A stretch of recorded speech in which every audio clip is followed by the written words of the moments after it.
오늘은 로마서, 고린도 전후서, 그리고 갈라디아서 말씀을 함께 살펴보겠습니다. 네, 오늘 본문 말씀은 갈라디아서 2장 16절입니다.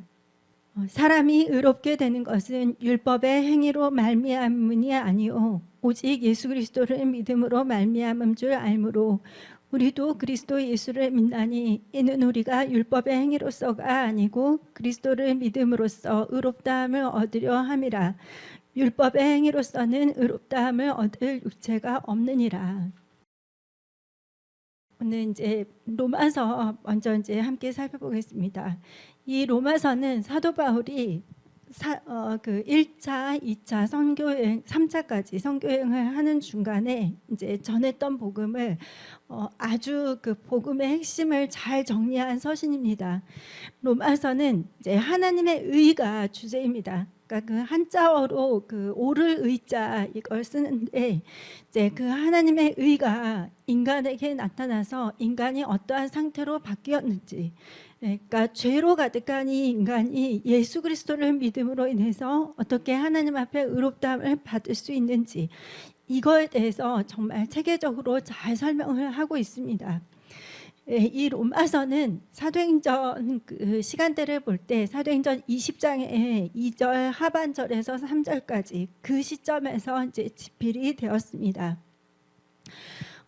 그리고 이제 그 사도 바울은 계절의 불문 없이 이렇게 전도 여행을 했는데, 하지만 이 지중해는 겨울에는 여행하기가 굉장히 어려웠기 때문에 바울이 고린도에 있으면서 이제 이 로마서를 기록을 했습니다. 그러면 로마서도 이제 세 부분으로 나눠서 볼 수가 있거든요. 그래서 로마서의 주제가 하나님의 의라고 했는데, 첫 번째는 이제 하나님의 의가 나타난 거, 그리고 두 번째는 하나님의 의가 입증이 되었다, 그리고 세 번째는 이 하나님의 의를 입은 사람들의 삶은 어떠해야 되는지, 이제 이거에 대해서 설명을 하고 있습니다. 첫 번째 이제 그 하나님께서 자신의 능력과 그 거룩하심을 이 창조 역사를 통해서 사람들에게 또 알려주시고, 그리고 인간에게는 양심을 주셨기 때문에 이 양심 가운데 하나님께서 하나님을 이렇게 계시를 하시는 거예요. 그리고 이제 또 성경이 있죠. 비록 이제 구약 성경만 그때 당시에는 있기는 했지만 이 성경이 있기 때문에 사람들은 능히 하나님의 존재를 알 수가 있습니다. 그것이 로마서 1장 19절에서 20절에 나와 있습니다. 같이 읽겠습니다. 이는 하나님을 알만한 것이 그들 속에 보임이라. 하나님께서 자신에 대해서 이미 사람들에게 이렇게 보여주신다고 말씀하셨죠. 그래서 하나님께서 이를 그들에게 보이셨느니라. 20절, 창세로부터 그의 보이지 아니하는 것들 곧 그의 영원하신 능력과 신성이 그가 만드신 만물에 분명히 보여. 그러니까 이 세상의 모든 만물을 볼 때, 그리고 사람들을 볼 때 우리는 하나님의 존재를 알 수 있다는 거죠. 분명히 보여 알려졌나니 그러므로 그들이 핑계하지 못할지니라. 그래서 하나님께서는 이미 하나님의 존재를 창조의 역사를 통해서, 그리고 성경 속에서 충분히, 그리고 인간의 양심을 통해서 이렇게 나타내 보이셨다고 말씀을 하셨습니다. 하지만 그 로마서는 분명히 말을 하고 있어요. 모든 사람들이 하나님의 의에 이르지 못했다. 그래서 하나님이 원하시는 그 의의 기준이 있는데 그 기준에 도달을 못한 거죠.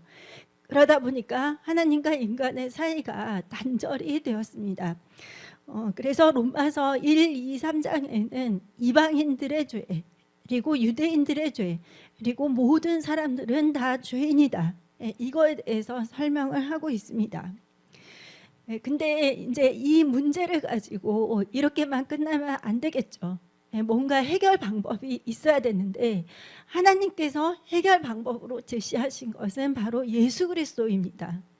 그러니까 예수님은 완전하신 하나님이시잖아요. 죄가 없으시거든요.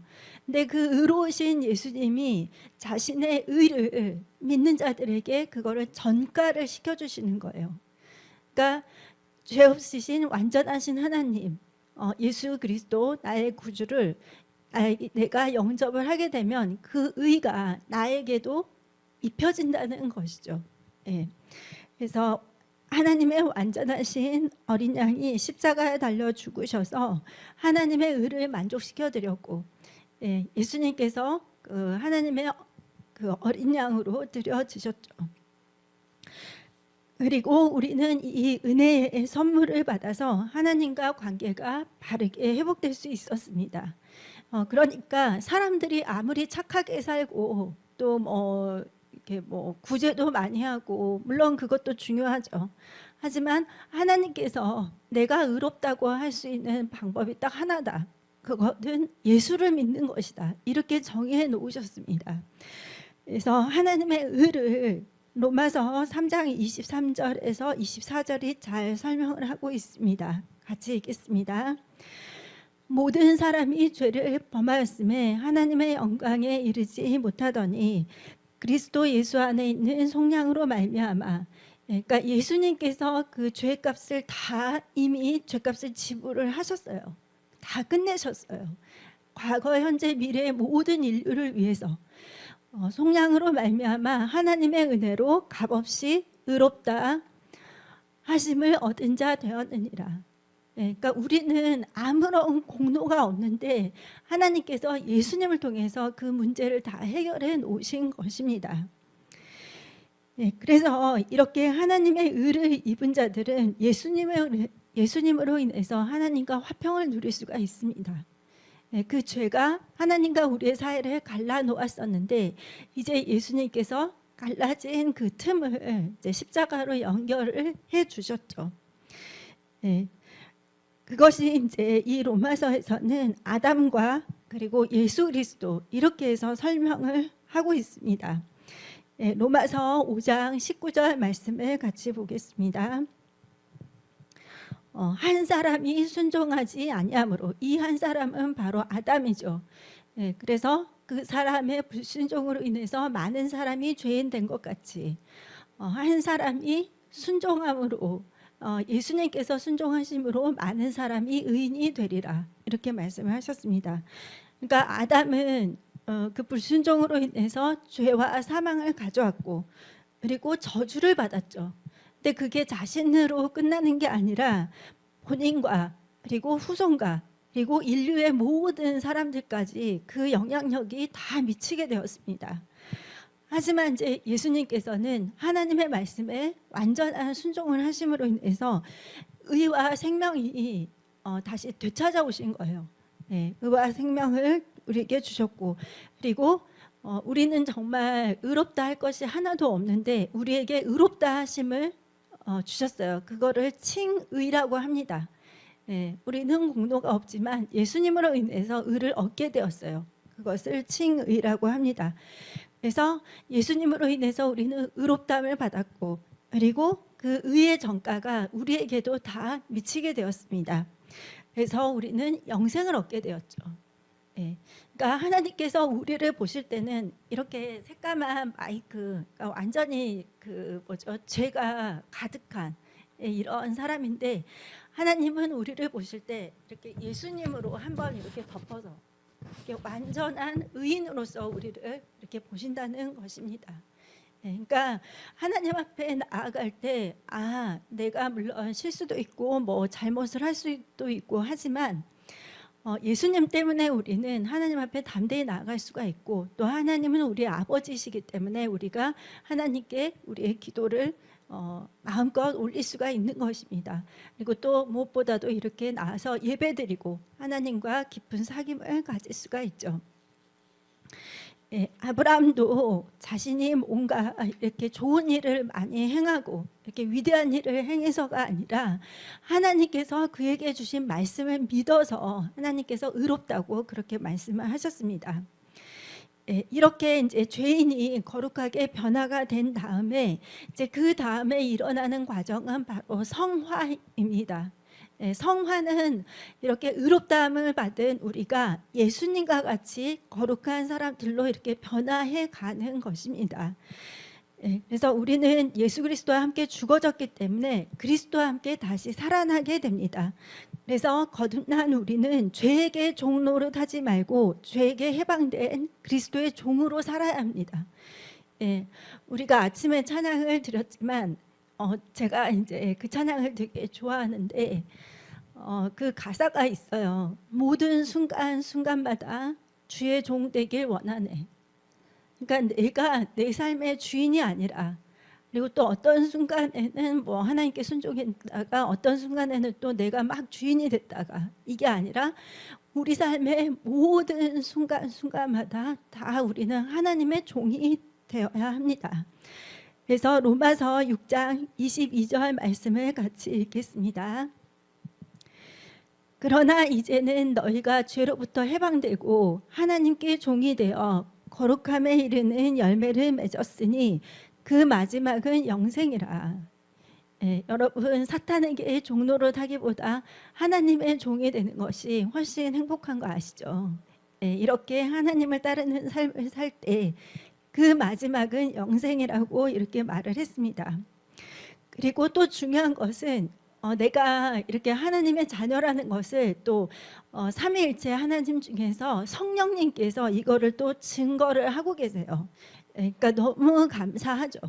그러니까 아무리 뭐 사탄이 우리를 정죄하고 또 어느 누가 와서 야 네가 그러고도 뭐 교회를 다닌다고 뭐 성도라고 집사라고 이렇게 말을 하지만 하나님은 우리를 하나님 자녀라고 이렇게 말씀하십니다.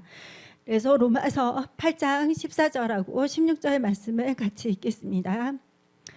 물은 하나님의 영으로 인도함을 받는 사람은 곧 하나님의 아들이라. 우리 안에 성령이 계시고 성령께서 우리를 인도하시죠. 우리는 하나님의 자녀들입니다. 그래서 16절에 보니까 성령이 친히 우리의 영과 더불어 우리가 하나님의 자녀인 것을 증언하시나니. 그래서 성령께서는 우리가 하나님의 자녀인 것을 이렇게 증언하시는 분이십니다. 그래서 이제 하나님의 의가 나타났는데 바로 그분이 예수 그리스도이십니다. 그리고 그 의가 이제 입증이 되었는데 바로 우리는 약속의 자녀가 된 것이죠. 그것이 이제 로마서 9장에 나와 있습니다. 그리고 이제 로마서 10장에 보면은 그럼 어떻게 우리가 하나님의 자녀가 될 수 있나, 어떻게 구원을 받을 수 있나, 이제 이거에 대해서 말씀하시는데 모든 사람은 은혜의 선물, 즉 복음, 이것을 이제 받아서 하나님과의 관계가 회복될 수 있고 그 방법은 우리가 그 복음을 마음으로 믿고 그리고 입술로 시인을 하면 됩니다. 그러니까 너무 쉬우니까 사람들이 또 그거를 하자마자 뭔가 막 뭐 하늘이 막 이렇게 갈라지고 천사가 나타나고 진짜 그런 놀라운 어떤 영적인 경험이 모든 사람들이 다 있지 않다 보니까 이제 내가 예수를 영접을 하고 그러더라도 진짜로 하나님 자녀 된 거야? 크리스찬 된 거야? 이제 이런 의심을 하는데 그렇지가 않습니다. 로마서 10장 9절 10절에 확실하게 이제 말씀을 하고 계시죠. 내가 만일 내 입으로 예수를 주로 시인하며 또 하나님께서 그를 죽은 자 가운데서 살리신 것을 내 마음에 믿으면, 그러니까 우리가 입으로 예수를 주로 시인하고 그리고 하나님께서 예수를 죽은 자 가운데서 살리신 것을 우리 마음에 믿으면 구원을 받으리라. 사람이 마음으로 믿어 의에 이르고 입으로 시인하여 구원에 이르느니라. 우리가 마음으로 그 복음을 믿고 그리고 입술로 예수님이 나의 구주임을 시인을 하면은 우리는 구원을 받는 것입니다. 그래서 뭐 누구는 나 예수님 영접하자마자 갑자기 천사가 내 옆에서 속삭이는 소리를 들었어. 아니면 하늘이 뭔가 색깔이 바뀌는 걸 봤어. 이런 것들이 전혀 없다 할지라도 우리는 확실하게 하나님의 자녀입니다. 그리고 로마서 11장에는 중요한 내용이 좀 있는데요. 여기에는 뭐가 있냐면 이방인의 구원을 위해서 하나님께서 이 이스라엘이 잠시 넘어진 것을 허락을 하셨다는 것입니다. 그러니까 우리가 예수를 믿게 하기 위해서 하나님께서 이 이스라엘로 하여금 잠시 좀 눈을 이렇게 가리게 하셔가지고 예수 그리스도가 참 구주 메시아임을 이제 그들로 하여금 잠깐 깨닫지 못하게 하신다는 거죠. 하지만 이제 그 이방인의 구원의 수가 이제 다 차고 하나님의 시간이 오게 되면 하나님께서는 이 이스라엘을 완전히 회복시킨다는 약속이 이 성경에는 분명히 있습니다. 그래서 우리는 또 복음의 빚진 자로서 이스라엘을 위해서도 기도를 해야 되겠죠. 네, 그리고 이제 로마서 12장에서 16절까지는 이제 이 하나님의 의를 입은 사람들이 어떻게 살아야 하는가, 이제 이거에 대해서 설명을 하고 있습니다. 그래서 이제 좀 몇 가지를 분류를 해보면 예수를 믿는 사람들의 삶이 어떠해야 되는지를 몇 가지로 이렇게 요약을 합니다. 첫 번째는 하나님을 어떻게 섬기며 살 것인가, 그리고 또 사회에서는 우리가 어떻게 살 것인가, 또 권위자들에 대해서는 어떻게 살 것인가, 그리고 이웃을 향해서는 어떻게 살 것인가, 이제 이런 것들이 있습니다.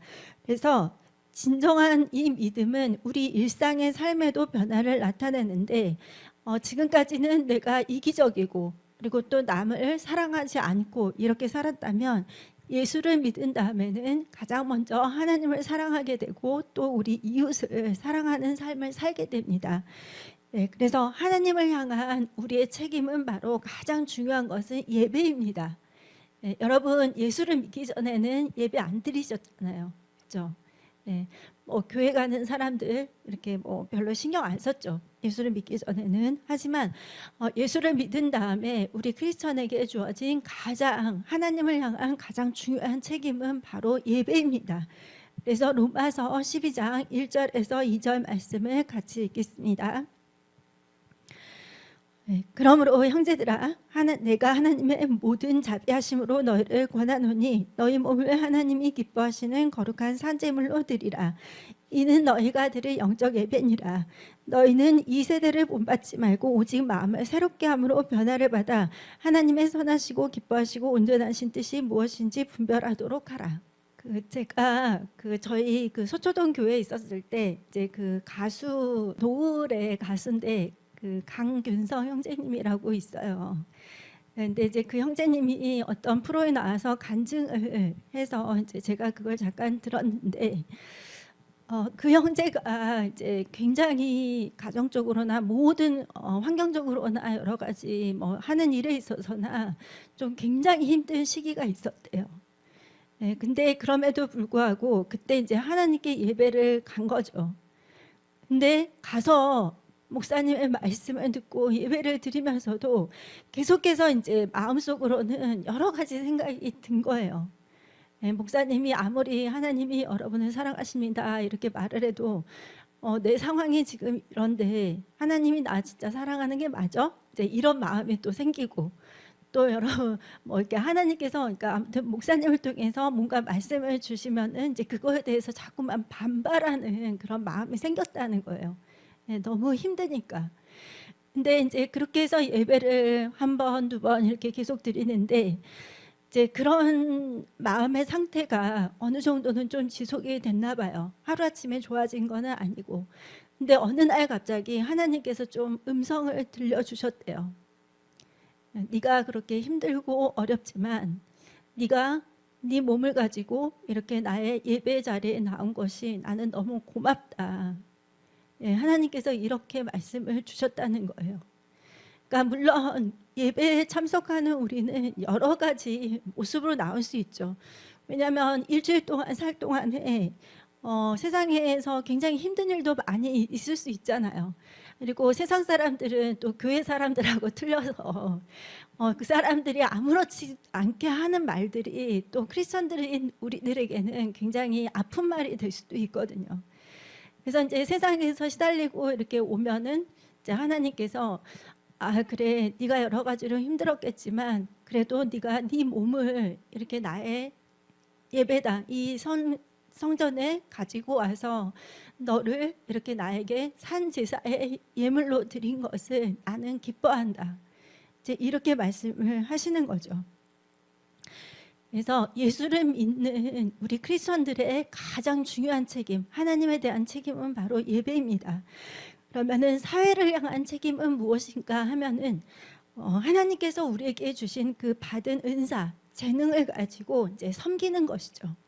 내 재능을 가지고 사람들을 섬기고 이롭게 하고 세상을 또 좋은 방향으로 변화시키고, 그리고 또 겸손하는 거, 그리고 아무리 악한 것들로 세상 사람들이 우리들에게 공격을 하더라도 선으로 악을 이기는 거, 이것이 사회를 향한 책임입니다. 그리고 이제 권위자들을 향한 책임도 있어요. 그러니까 사람들이 이제 막 권위자들에 대해서 나라에 무슨 누구누구, 뭐 회사에 누구누구, 뭐 이렇게 해서 막 이렇게 좋은 말을 할 수도 있지만 이제 불평불만을 할 때가 많잖아요. 크리스찬은 우리는 그거에 이렇게 동조하기보다 이 권세자들에게 복종하고 또 그들을 위해서 기도를 해야 됩니다. 그리고 이웃에 대한 책임도 있죠. 하나님은 우리에게 이웃을 사랑하라고 하셨습니다. 그리고 거룩한 삶을 살라고 하셨습니다. 세상 사람들이 저렇게 사는구나, 나도 저렇게 좀 살아도 되지 않을까, 크게 법을 어기는 것도 아닌데, 그러면서 이제 사람들을 따라가는 게 아니라 우리는 하나님의 말씀을 따라가는 거룩한 삶을 살아야 되겠죠. 그리고 형제를 비판하지 말고 선을 이루고 덕을 세우라. 이렇게 하면서 이제 그 사도 바울이 로마서를 쓴 목적과 이제 방문의 계획들에 대해서 좀 설명을 하면서 하나님에 대한 찬양과 감사, 그리고 동역자들에게 전하는 인사를 끝으로 해서 이제 로마서를 끝내고 있습니다. 그 다음에 이제 고린도 후서인데요. 이 고린도 교회는 사도 바울이 2차 선교 여행을 통해서 세운 교회입니다.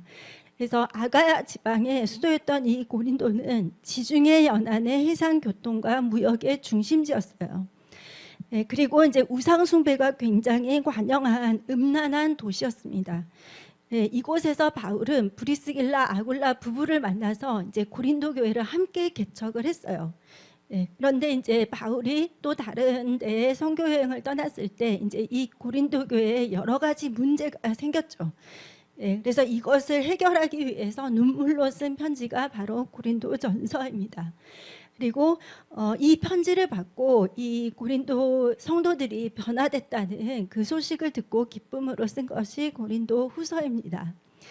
그러면 이제 고린도전서를 먼저 살펴보면은 사도 바울이 고린도 교회를 세운 다음에 이제 그곳을 떠났을 때 굉장히 여러 가지 문제가 생기게 됐습니다. 성도들 사이에 어떤 불화도 있었고, 또 심지어는 근친상간도 있었고, 또 교인들 사이에서 이제 법적인 소송이 있었어요. 그리고 뭐 이혼의 문제, 그리고 성만찬을 제대로 하지 못하는 것들, 그리고 또 예배 방식에 대한 논란, 또 11조와 헌금을 드리는 거에 대한 드리지 않는 거에 대한 인색함, 그리고 파당 갈등, 이제 이런 문제들이 고린도 교회에 있었습니다. 그래서 이거에 대해서 이제 사도 바울에게 좀 질문을 하기 위해서 고린도 교회를 대표해서 이제 3명의 사람들이 에베소로 가서 이제 사도 바울을 만났습니다. 그래서 이 문제에 대해서 답변을 쓴 것이 고린도 전서입니다. 근데 이제 사도 바울은 이 모든 거에 대해서 들었을 때 이제 물론 충격을 받았겠죠. 교회인데 막 근친상간이 있고 막 부도덕하고 막 이렇게. 하지만 이제 이거에 대해서 정죄를 하기보다도 이제 예수님의 사랑 안에서 그들을 권면했습니다. 그래서 이제 사도 바울이 고린도전서 13장에서 사랑을 강조를 하고 있죠. 너희들은 문제 해결을 하는 데 있어서도 사랑을 통해서. 그래서 고린도전서를 통해서 우리가 알 수 있는 것은 하나님은 이렇게 교회와 가정과 개인의 모든 문제에 대한 해결책을 갖고 계시는구나 하는 것을 우리가 알 수 있습니다. 고린도전서 이제 한번 살펴보면 앞부분에는 인사말과 그리고 감사의 기도가 있고, 고린도 교회에 생긴 그 분쟁에 대해서 이제 보고를 하고 있죠. 나는 바울에게 속했다, 나는 그리스도에게 속했다, 나는 아볼로에게 속했다, 이런 분쟁이 있었는데 이거에 대해서 이제 사도 바울은 정확하게 구원은 예수 그리스도를 통해서 밖에는 나올 수밖에 없다, 이렇게 강조를 했습니다. 그리고 이 복음을 전달한 사람들의 어떤 부족해 보이는 그런 부분들 때문에 오해가 있었는데 바울은 모든 일꾼들은 하나님의 동역자들이고 각자 자신이 충성한 대로 나중에 하나님 앞에 상을 받게 될 것이다. 이제 이렇게 설명을 하고 있습니다. 그리고 이제 사도 바울의 그 사역에 대해서도 좀 오해가 있었어요. 예, 그거에 대해서 바울은 자신이 가장 낮은 자리에서 이렇게 섬겼고 또 복음으로써 이 고린도 교회를 낳았다는 것을 말을 하고 있습니다.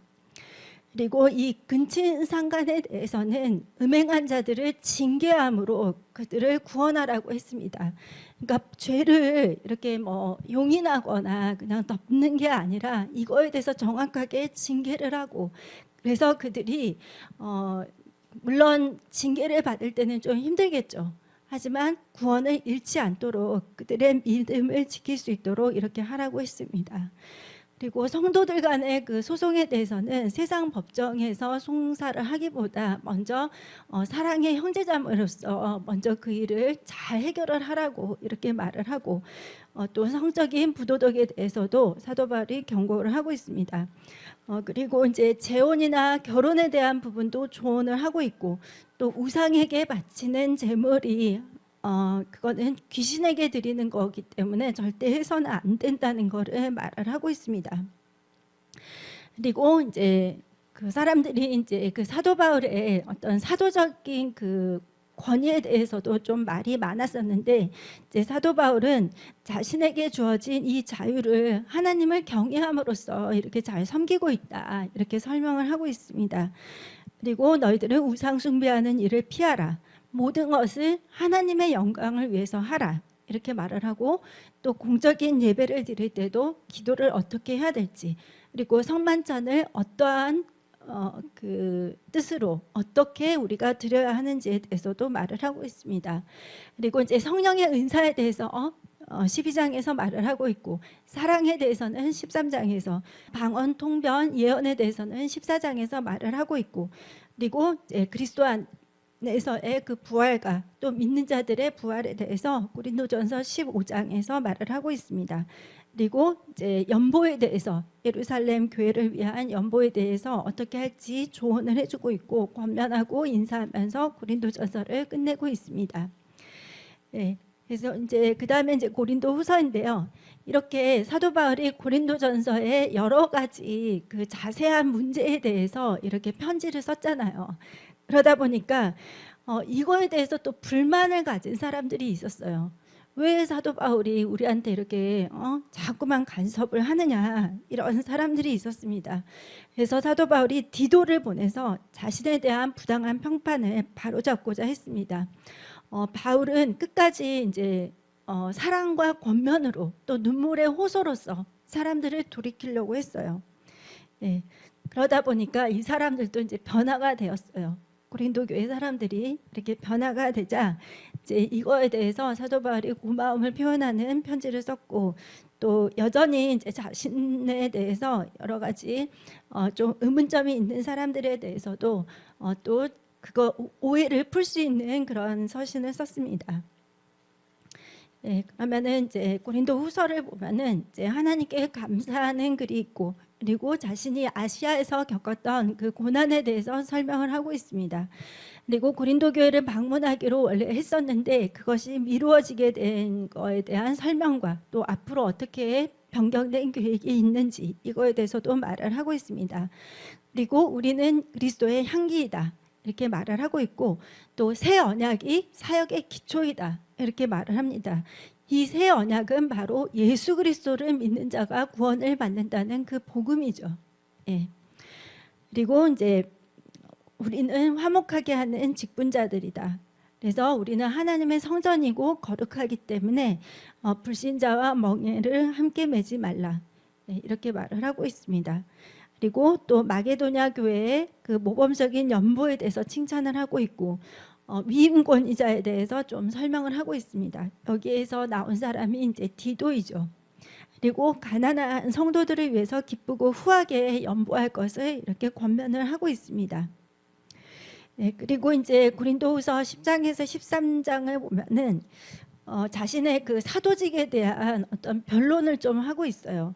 근데 이것을 굳이 이렇게 설명을 하는 이유는 뭐냐면 바울이 복음을 전하는 사람인데 사람들이 바울에 대해서 신뢰를 안 하려고 하니까 저 사람은 이런 문제도 있고 저런 문제도 있고 좀 뭔가 이상해 보인다.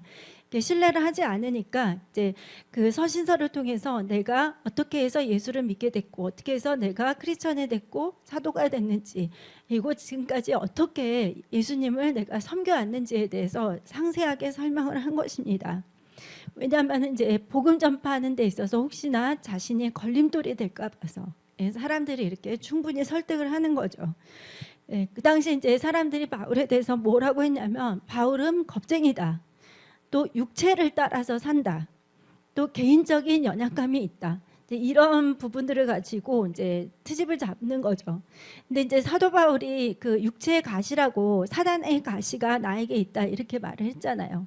그래서 어떤 학자들은 뭐 바울이 간질병이 있었다 이렇게도 말을 하고 이제 어떤 분들은 그 사도 바울의 그 눈에 질환이 있었다 이렇게도 이야기해요. 왜냐하면은 그 다메섹으로 가는 도상에서 이제 사도 바울이 눈이 멀게 됐잖아요. 근데 이제 그거가 이제 직가라는 거리에 가서 그곳에서 예수님의 제자를 만나서 이제 그 사람이 기도할 때 눈에 그 비닐 같은 것들이 떨어지면서 다시 눈이 보였다고 했거든요. 근데 이제 그것이 좀 뭔가 완전한 회복이 아니었는지 이 갈라디아서 4장에 보면은 너희가 할 수만 있었다면 너희 눈이라도 빼어서 나에게 주었을 것이다. 사도 바울이 뭔가 눈이 이렇게 약한 부분이다 보니까 이제 갈라디아 성도들이 그렇게라도 해서 사도 바울을 이제 사랑하는 그 마음을 나타낸 거죠. 그래서 이제 그런 육신적인 그런 질병들도 있었습니다. 사도 바울이. 하지만 이제 사도 바울은 자신이 어떠한 환난을 당했고 고난을 참아냈고 또 하나님이 어떠한 계시를 나에게 주셨는지 그리고 내가 복음을 전하면서 어떠한 표적과 기사가 나타났는지 이제 이런 것들을 설명함으로써 자신이 확실히 나는 예수님이 임명한 사도가 맞다 하는 것을 설명을 하고 있습니다. 그리고 이제 권면하고 인사를 하면서 고린도후서를 마치고 있습니다. 그리고 이제 다음으로 이제 갈라디아서인데요. 갈라디아 교회는 이제 바울과 바나바가 1차 선교 여행을 통해서 세운 교회입니다. 이 1차 선교 여행을 한 교회에 편지를 쓴 것은 갈라디아서가 유일합니다. 이 바울이 서신서를 보낸 이유는 갈라디아 교회에 유대인 거짓 선생으로 인해서 이제 잘못된 교리들이 들어왔기 때문입니다. 그래서 바울은 예수님을 믿는 복음 이외에 다른 복음이 없음을 강조하면서 하나님께서 우리에게 주신 자유를 가지고 우리를 위해서 죽으신 예수님을 위해서 살아야 함을 말을 하고 있습니다.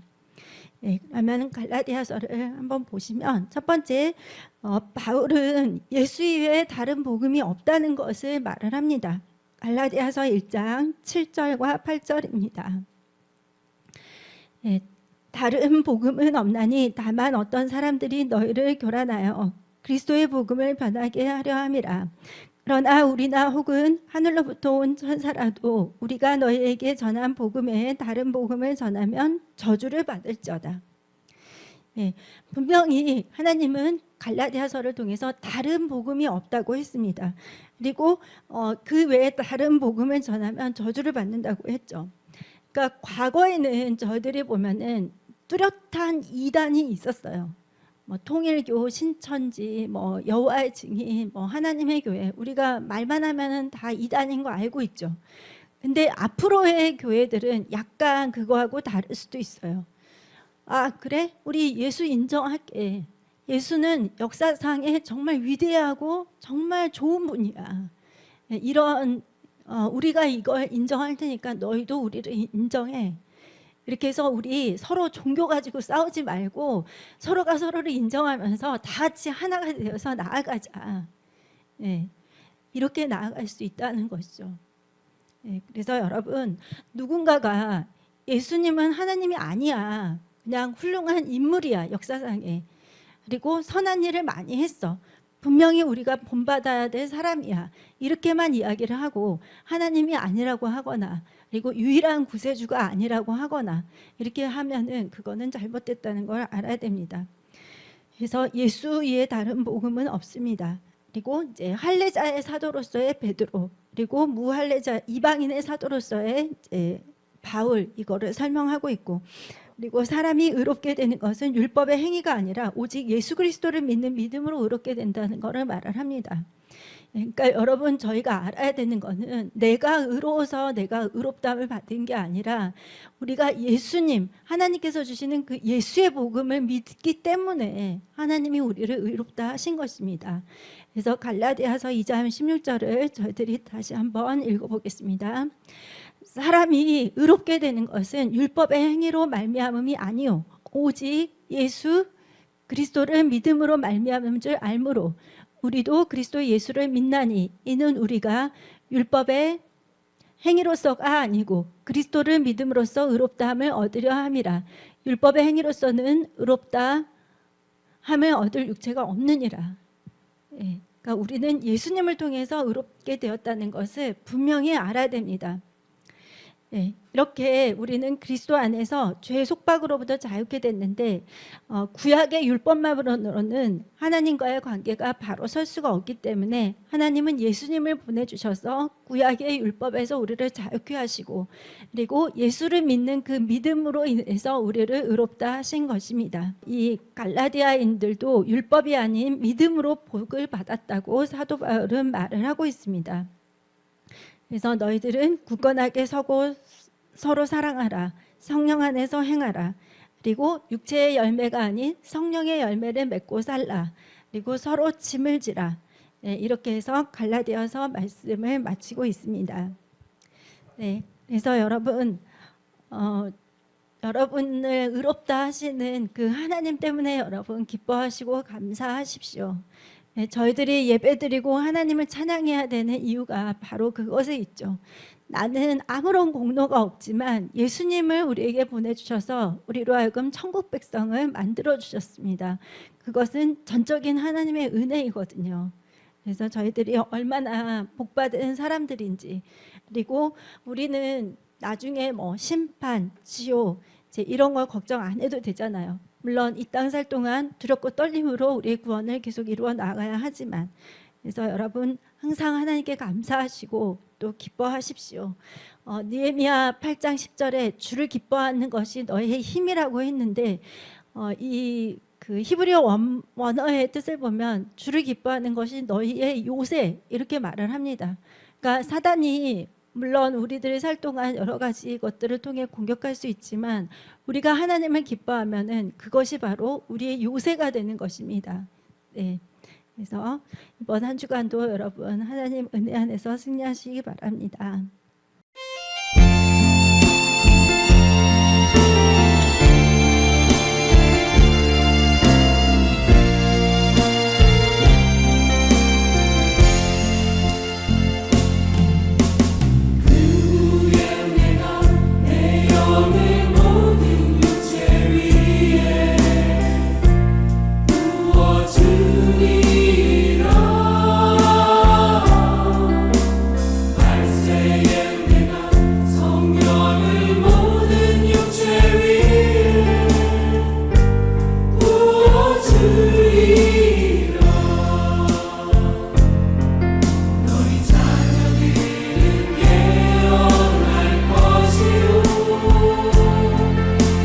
젊은이